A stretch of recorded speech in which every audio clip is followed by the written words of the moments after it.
Programa PubliRio Online. Apresentação Silvio Barbosa. Olá meu amigo, olá minha amiga, mais uma vez aqui pela TV Max, canal 25 e 525 em HD, o nosso programa entra no ar, né? E daqui ele converge para as mídias digitais.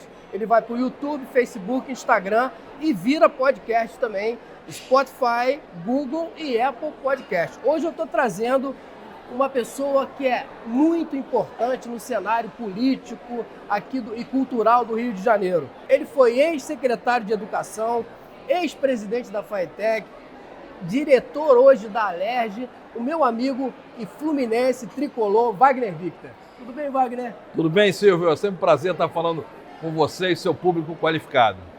Ô Wagner, me diga uma coisa, lá na rádio 99,5, você tem um programa, um quadro lá que fala de meio ambiente e fala também de sustentabilidade. Tem algum destaque que a gente possa colocar aqui no nosso programa? Não, tem sim. Eu faço ali na Rádio Nova Brasil uma coluna semanal falando sobre sustentabilidade e soluções do Rio de Janeiro. A gente está sempre apresentando soluções, perspectivas. E uma das perspectivas que estão surgindo aqui é o aumento da utilização do gás natural no Rio de Janeiro.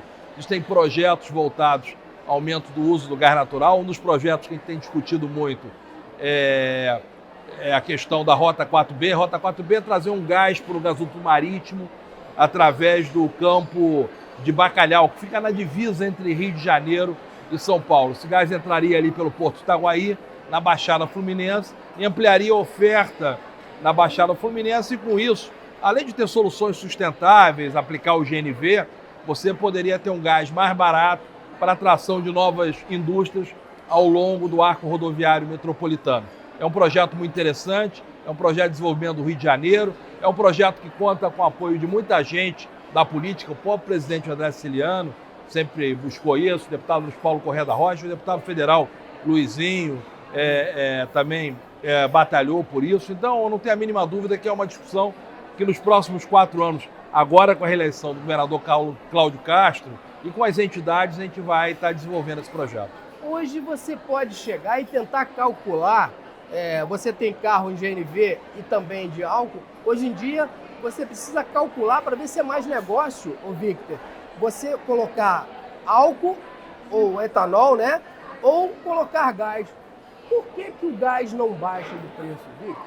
Essa é uma questão importante, você tem razão. Eu acho que teve uma diminuição brutal do preço do petróleo internacional e, logicamente, a Petrobras repassou o consumidor final e, junto com isso, uma redução da carga tributária pela questão do ICMS. Foi uma articulação do próprio governo federal, do governo do estado.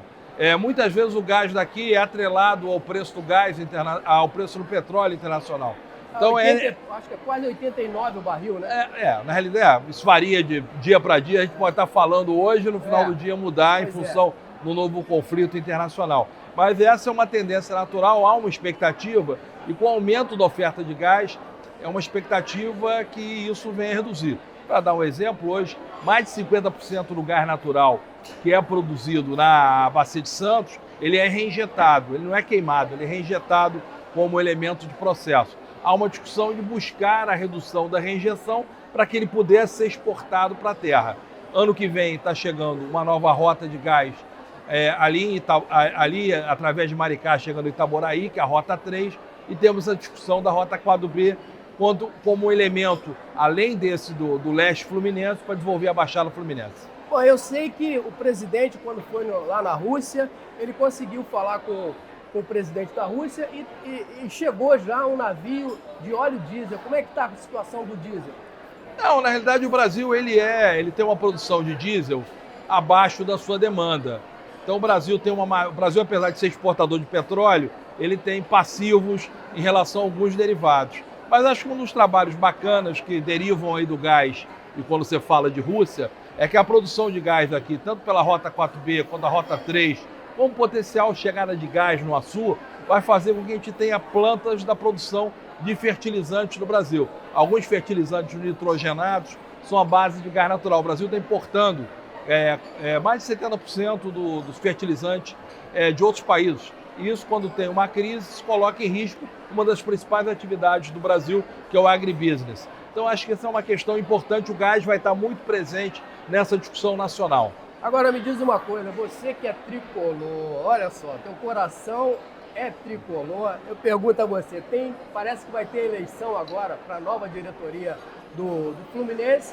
Quero saber se você vai ser candidato a presidente. Não, na eleição passada, Silvio, eu fui um dos candidatos. No Fluminense se elege presidente e vice. Você tinha 2 chapas. A chapa vencedora e a outra chapa, o presidente era o Ricardo Tenório e eu era o vice. Nessa, na realidade, a gente está articulando uma nova chapa que vai unir as oposições. Está à frente o Rafael Rolim, o Ademar Arraes, o Marcelo Soto. Eles vão se unir, montar uma chapa. E, logicamente, eu vou apoiar essa chapa. Estou participando dessa chapa. Não dá mais para continuar com o pessoal que está no Fluminense hoje. Nada contra pessoalmente, mas eles estão fazendo uma derrocada financeira do Fluminense. O Fluminense vai acabar. Vai virar um América ou vai ter que ser vendido de qualquer maneira. Não, a SAF ela é uma solução no momento que você negocia financeiramente a situação do clube. Se você está totalmente quebrado, a SAF é um mero elemento de entrega a uma pessoa de fora. Então eu vou estar junto, possivelmente à frente do Rolim, com o Pedro Antônio participando, uma série de pessoas participando para essa chapa que vai ser o vencedora. Aliás, se tiver tricolor seu anunciando, não votar nessa chapa ou voltar na chapa situação vai ser um ato de desamor ao Fluminense. Então tem que votar nessa chapa. Qual é a chapa? Não está montado ainda, nós estamos articulando ainda. É um momento de união, tem que unir todas as chapas de oposição. Ela tem muita chance de ganhar, até muito em função da rejeição do pessoal atualmente, que faz um montão de jabaculê. Traz jogadores que não têm condição de jogar em nenhum clube de futebol. Operações extremamente estranhas. Está lá. Agora, Victor, uma outra coisa. Vamos passar agora para o lado político, né? O que você achou da renovação dos candidatos eleitos para a Assembleia Legislativa e a Câmara Federal? Não, nós perdemos boas pessoas, muito boas pessoas, mas tem que respeitar a questão do voto. Dos 70 deputados, 32 foram alterados, então, portanto, uma renovação superior a 40%. Temos que aguardar, cada um vai se adequar, pegar a experiência dos outros, trocar. Vamos aguardar o legislativo, como ele vai se consolidar, mas certamente vai ser um legislativo positivo. E o federal? No federal nós tivemos também uma renovação significativa, tivemos eleição de muito boas pessoas, eu vi muito federal, reeleição inclusive, teve reeleição do Pedro Paulo, que é uma pessoa competente, Daniel Soares novo entrando, Laura Carneira voltando, Júlio Lopes voltando, Marcelo Queiroz, esse fenômeno de voto que é o doutor Luizinho. Então teve muita gente também o boa. Eduardo Bandeira de Mello. Eduardo Bandeira de Mello. O Daniel Sorães também vai estar. O Sorães, uma pessoa competente, nova. A Laura Carneiro, a pessoa ótima, Júlio Lopes. Tem um time muito bom e perderam algumas pessoas ótimas. Saiu o Cristino Áureo, é uma pena. Vai reeleger o Soraya Santos, o grande Hugo Leal, o tricolor. Tem gente muito boa. Vamos aos comerciais, daqui a pouco a gente volta com o Wagner Vick. Ô Wagner, você falou que tinha vulcões no Rio de Janeiro. Eu quero que você explique essa situação no próximo bloco. Olá, meu amigo, olá, minha amiga. Mais uma promoção Que Delícia. Dessa vez na Confeitaria Colombo. É um café duplo para você e para o seu amor. Você vai curtir torradas Petrópolis, croissant, mini baguete, bolo, queijinhos, presunto. Você vai escolher tomar café, um chocolate ou um chá. Manteiguinhas, geleias, pasta de queijo, biscoitinhos, 2 sucos de laranjas gostosos e ainda mais uma salada de fruta para terminar. É isso aí, esse café duplo é para você e para o seu amor. Nós vamos sortear dentre as pessoas que entrarem nas nossas redes sociais, se inscreverem e curtirem. Eu quero participar da promoção Que Delícia na Confeitaria Colombo. É só isso que você tem que colocar, que você estará concorrendo no final do mês. São 2 casais que irão se deliciar com essas maravilhas da Confeitaria Colombo. É só se inscrever nas redes digitais do nosso programa. Eu quero participar dessa promoção Que Delícia, tá bom? Aguardo você, hein? Se inscreva, vamos lá, vamos! Bom, Victor, eu quero saber de você, que história é essa que o Rio tá cheio de vulcões? Que história é essa? Você botou no seu artigo lá do... Não, aquilo é uma crônica que eu fiz. Eu Eu também fui secretário de Energia do Estado durante 8 anos. E uma das áreas que eu trouxe para o Estado foi o Departamento de Recursos Minerais. Nós fizemos um projeto chamado Caminhos Geológicos, e um projeto que lançou durante o Congresso Mundial de Geologia, aqui no Rio de Janeiro, que a gente apontava pontos geológicos e o seu interesse. E um deles eram os vulcões extintos do Rio de Janeiro. A gente chamava até do antigo Havaí. A gente tem vulcões extintos, alguns são até polêmicos ali no Morro de São João, dá para ver da Ola Bardot. Nós temos a chamada Serra do Vulcão, que pega ali em Nova Iguaçu, com crateras estabelecidas.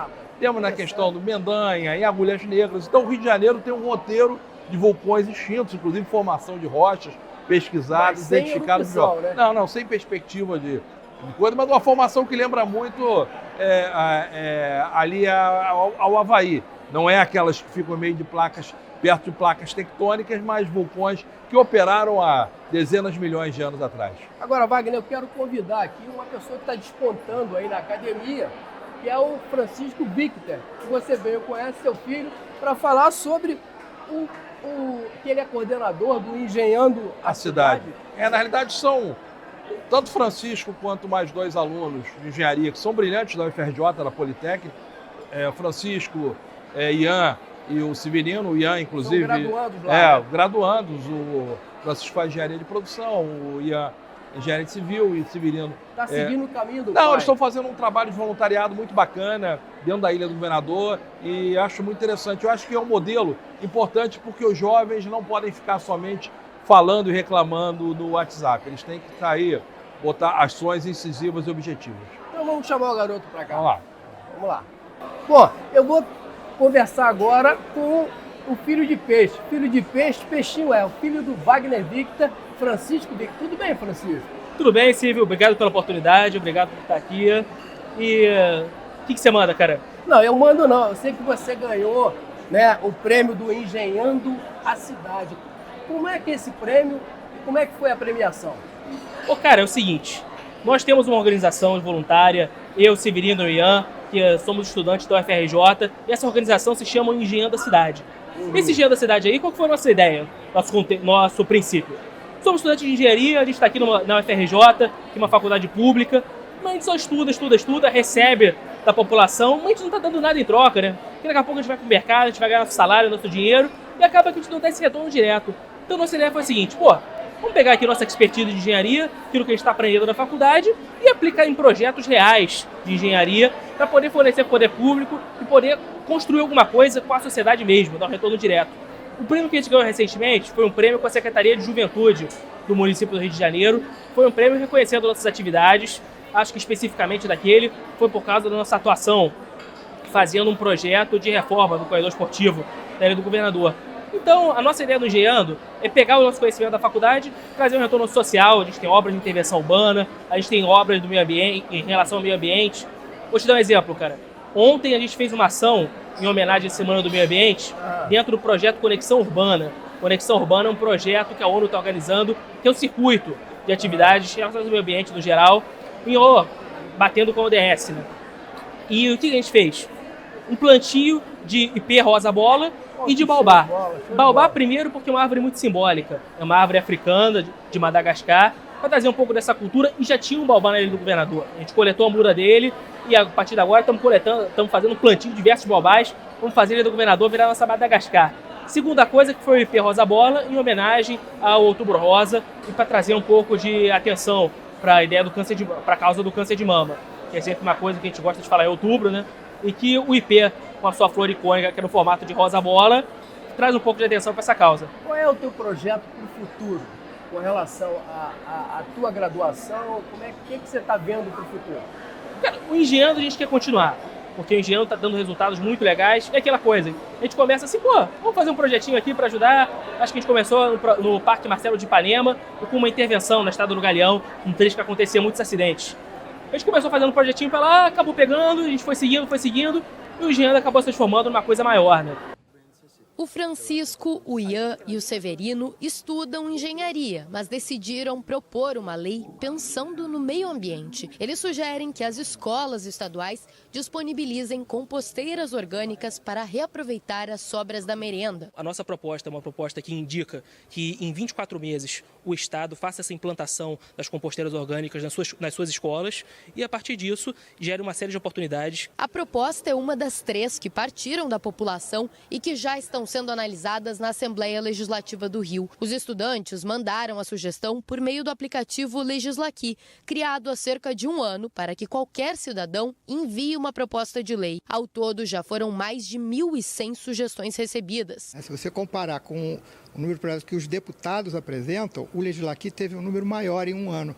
Portanto, quer dizer, há uma demanda muito grande, né, de participação que a população sente falta. Se algum dos projetos for aprovado aqui no plenário, será algo inédito. Essa pode ser a primeira vez no país que uma casa legislativa aprova uma lei de iniciativa popular. Outros estados têm uma proposta semelhante, mas na fase de um banco de ideias, em que o cidadão apresenta a proposta, algum deputado vai lá, pensa aquela ideia e apresenta como sua iniciativa.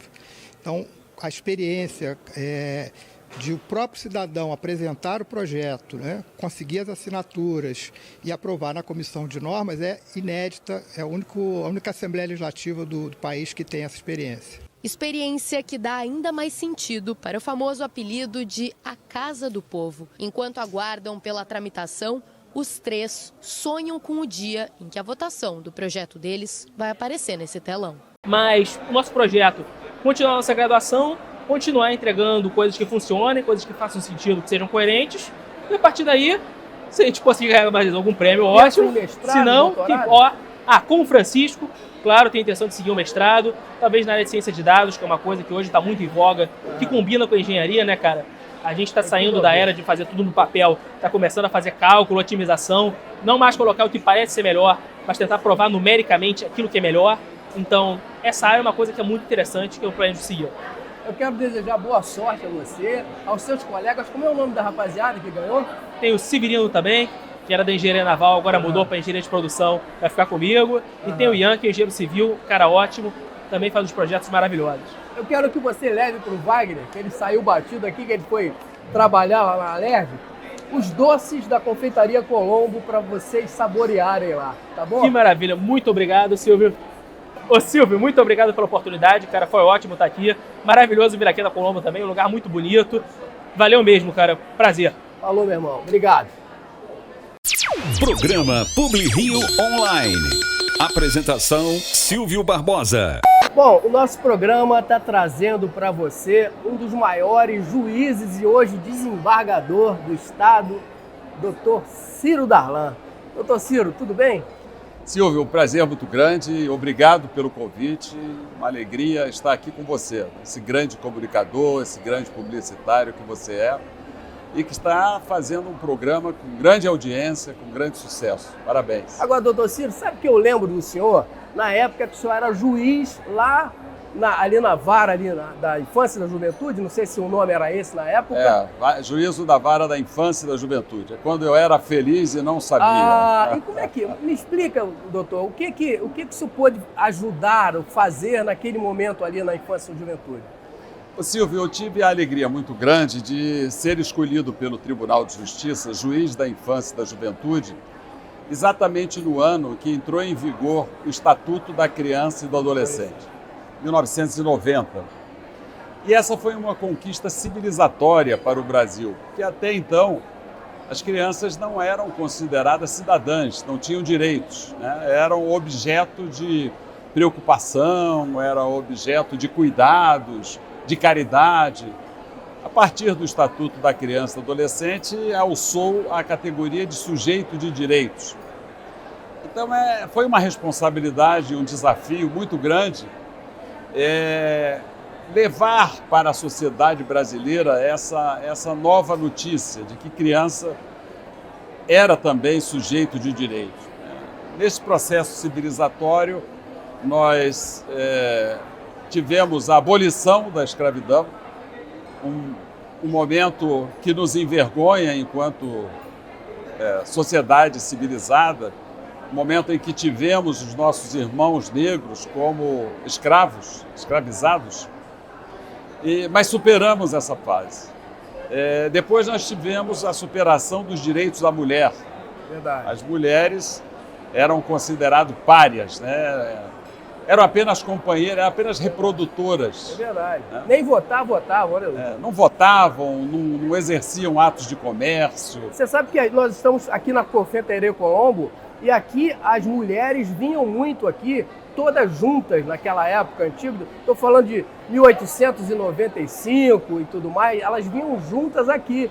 Elas não vinham com os maridos, elas vinham juntas curtir, tomar café aqui na Colombo. Havia um apartheid, né? Os homens se reuniam de um lado, até se alimentavam num determinado espaço e a mulher ficava na cozinha. É verdade. A mulher era prendas domésticas. Era companheira da cozinha, né? E era mais a reprodutora, né? Felizmente, nós ultrapassamos essa fase, embora não seja ainda uma realidade, nós não temos a igualdade de gênero, mas já avançamos. E o último segmento da nossa sociedade a alcançar esse patamar de cidadania foram crianças e adolescentes, que a partir de 1990 passaram a ser sujeitos de direitos. Têm tantos direitos quanto nós adultos. E isso causa um certo impacto numa sociedade paternalista, numa sociedade machista e uma sociedade que não quer dividir direitos, não quer aceitar direitos. É assim com as mulheres até hoje, as mulheres ainda não têm a igualdade que deveriam ter. Vide as últimas eleições, o nosso parlamento tem uma minoria de mulheres. A governadora de estado, você conta nos dedos, se é que vai encontrar alguma.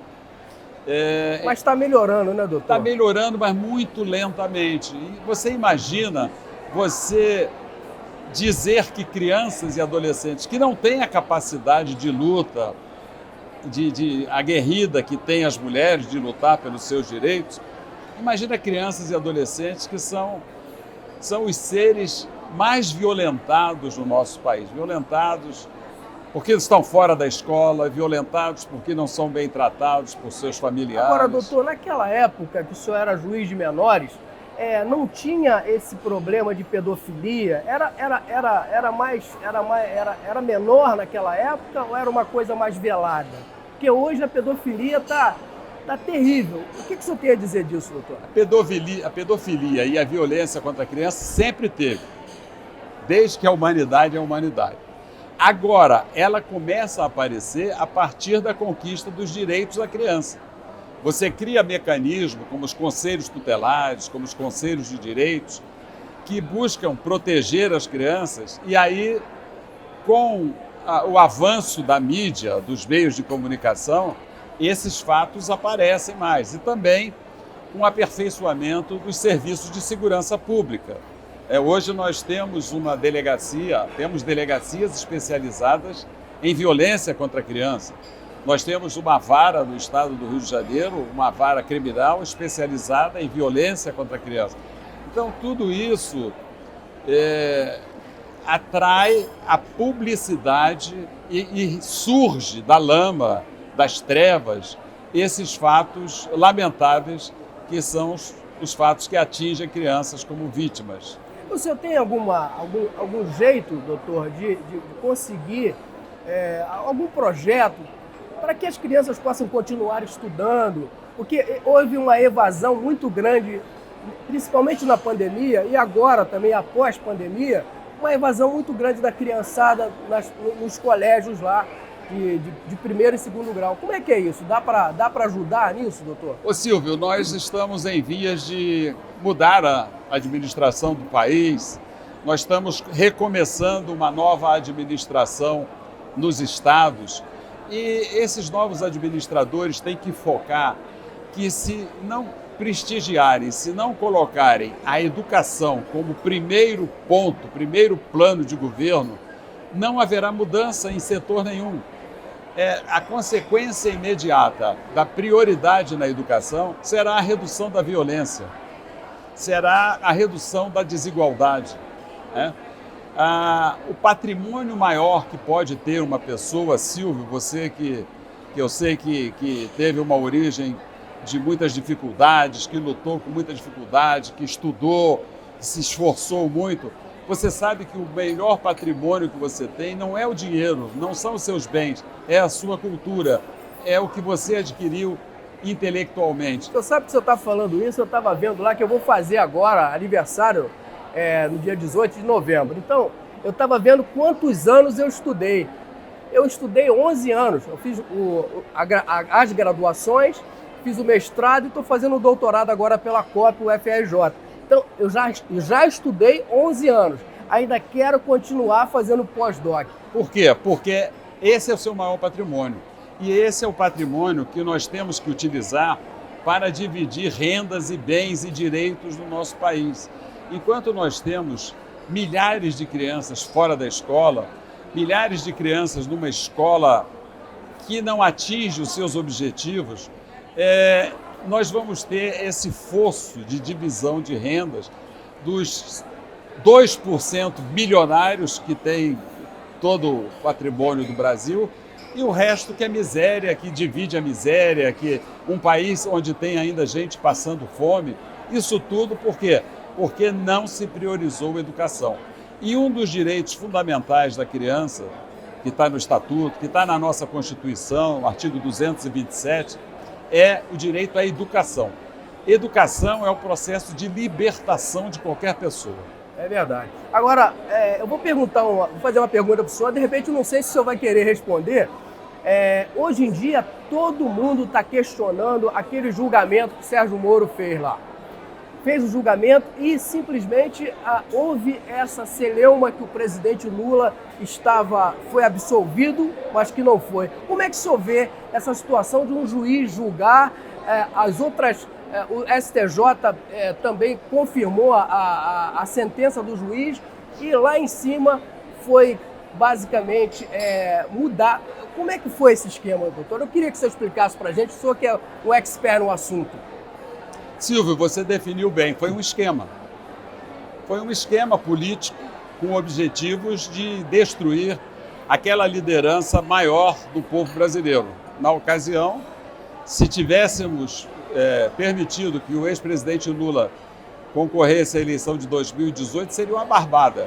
Ele não teria a dificuldade que está tendo hoje.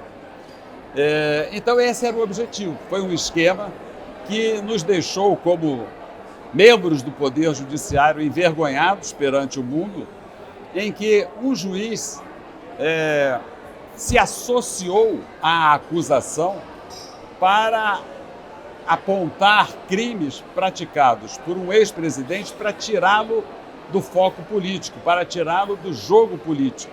E conseguiram. Conseguiram porque mantiveram o ex-presidente mais de 1 ano e meio na prisão e o país está dividido. O país está dividido e nós, graças a um esquema, Silvio, que nós podemos dizer um esquema internacional, porque o juiz Moro ele foi treinado pela CIA nos Estados Unidos para promover esse processo. Os procuradores da República, Delagnol e seus asseclas, igualmente foram treinados pela CIA. Por quê? Porque a CIA é a polícia do mundo. Os Estados Unidos querem dominar o mundo e dominam o mundo. É a maior potência do mundo. Mas como é que dominam o mundo? Através da violência, através da fraude. Quando tem petróleo na Líbia, no Iraque, o que faz os americanos?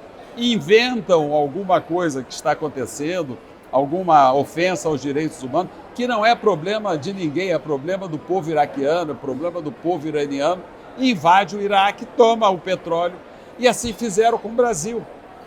Não através de uma guerra, mas acabaram com a democracia no país, acabaram com a jurisdição no país, tomaram conta do nosso tesouro maior, que era o pré-sal. Quem fala no pré-sal? Cadê o dinheiro do pré-sal? Cadê os recursos do pré-sal que iam para a educação e para a saúde? Hoje a educação está um fracasso, a saúde está um fracasso e nós estamos aí diante de um presidente que quer armar a população, que não acredita na ciência, que nega os recursos científicos, que não investe em educação, acaba de retirar verbas de todas as universidades do Brasil. E é esse presidente que está seduzindo metade dos brasileiros. É uma corrente de ultradireita que está passando pelo mundo. O mundo está sendo tomado, vários países estão sendo tomados por correntes da ultradireita. Nós estamos voltando a falar em nazismo e fascismo. Nós estamos voltando, algumas pessoas estão voltando a admirar e a cultuar Adolf Hitler, Mussolini. A Itália acaba de colocar no governo uma descendente de Mussolini. Então, esse problema não é um problema só brasileiro, é um problema mundial e que nós temos que estar muito atentos, porque pagaremos um preço muito alto se continuarmos investindo da ultradireita. A ultradireita é a negação dos direitos. Enquanto você tem a liberdade de um lado, a educação, o investimento no social do outro, do lado da ultradireita você tem a negação de tudo isso. E é o que está vendo aí. E um apelo a um protagonismo religioso que não cabe no Estado laico. Nós temos que ter a nossa religião, pratiquemos a religião que quisermos no nosso privado, mas no público, no governo, a religião não pode estar junta. A religião tem que estar no nosso privado, na nossa fé íntima, naquilo que nós acreditamos e devemos ter a liberdade de acreditar naquilo que quisermos e praticar a religião que quisermos.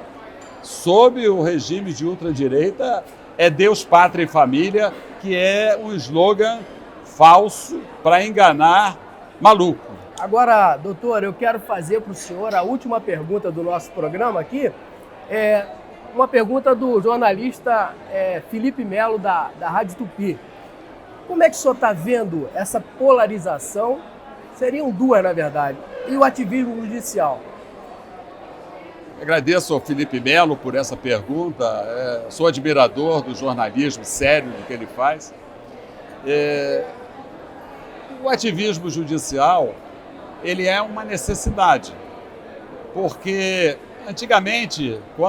muito antigamente, quando eu comecei, há 40 anos atrás na magistratura, diziam que o juiz só deve atuar quando motivado, quando perguntado. Quando provocado?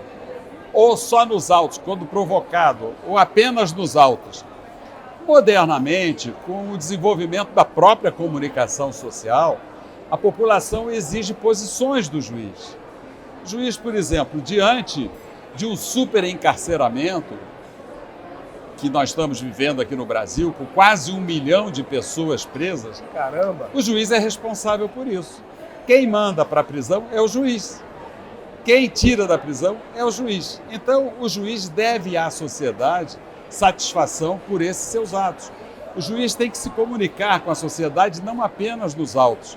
Ele tem que explicar por que ele prendeu ou por que ele soltou. A solução não está na prisão, então? Evidente que não. A solução está na educação. Na educação. Os chineses, há milhões de anos atrás, já diziam que uma sociedade civilizada é aquela que fecha a prisão e constrói escolas. Os chineses são sábios. A filosofia chinesa é importante na educação do Ocidente e do Oriente como um todo. Então, eles já diziam, você tem que fechar as prisões e abrir as escolas. E é isso que a gente tem que fazer. Claro que há pessoas que necessitam ser isoladas, mas isso também é um processo civilizatório. Nós fizemos isso com as pessoas doentes. Antigamente, se você ficava doente, você era preso, porque a origem da prisão está nos hospitais. Então, quando você ficava doente, você tinha lepra, você era isolado da sociedade, você estava preso, você estava excluído. Depois, criaram outros tipos de prisão, que você fica privado apenas da liberdade, quando necessário, quando é uma pessoa violenta, quando é uma pessoa que comete um crime violento, ela tem que ficar um pouco isolada para refletir, para melhorar, para que se invista nela, para que ela saia da prisão melhor. Mas você sabe, Silvio, e todos os nossos telespectadores sabem, que ninguém sai da prisão melhor. São raros aqueles que saíram da prisão para ser presidente da República, como é o caso do Mandela, né? Mandela. Né? E as pessoas esquecem, às vezes, Mahatma Gandhi, a pessoa que libertou a Índia com a paz, só com oração, ficou metade da vida dele na prisão, porque cada vez que ele fazia um protesto contra o Império Britânico, ele era preso. Então, ser preso não é desdouro para ninguém. Muitas vezes, nós temos que olhar para a nossa história do cristianismo, que Cristo foi torturado, foi açoitado, foi condenado, foi crucificado e era apenas o Filho de Deus. É verdade. Apenas o Filho de Deus. Então, há pessoas que muitas vezes são presos, são condenados, são tidos como bandidos, e, na verdade, eles são apenas aqueles que resistem à violência, resistem à tirania, resistem à ditadura. Doutor, eu quero agradecer a presença do senhor aqui e quero já convidá-lo para uma próxima vez, que o senhor venha ao programa, talvez seja aqui na Colombo ou pode ser em outro lugar bacana, especial. Aqui, essa experiência da Colombo. Eu quero passar às suas mãos, mais uma vez, um presente da Colombo, na verdade, são os doces da Colombo, as coisas maravilhosas que você encontra aqui na nossa confeitaria. Foi um presente do CEO aqui da Colombo, do Dr. Roberto. Vamos lá, eu quero trazer o William para ele passar para suas mãos esses doces maravilhosos. Bom dia, muito obrigado, William. Bom proveito. Muito obrigado, William. Veja, Silvio, com os meus agradecimentos a você e a sua equipe, como um presente maravilhoso como esse, que são os docinhos da Colombo, que é uma casa admirável, do ponto de vista cultural, gastronômico, e que ninguém pode deixar de vir ao Rio de Janeiro sem visitar a Colombo. A Colombo. A Colombo daqui, a Colombo lá de Copacabana, ela já é meio fake. Essa aqui é que é a tradicional. É a tradicional. Mas veja, você está me dando um doce, que é uma coisa maravilhosa. Um doce pode se transformar num veneno para quem é diabético, como eu. Mas certamente minha mulher vai ficar muito feliz com esse presente. Muito obrigado. Um grande abraço, senhor. Muito obrigado. Obrigado.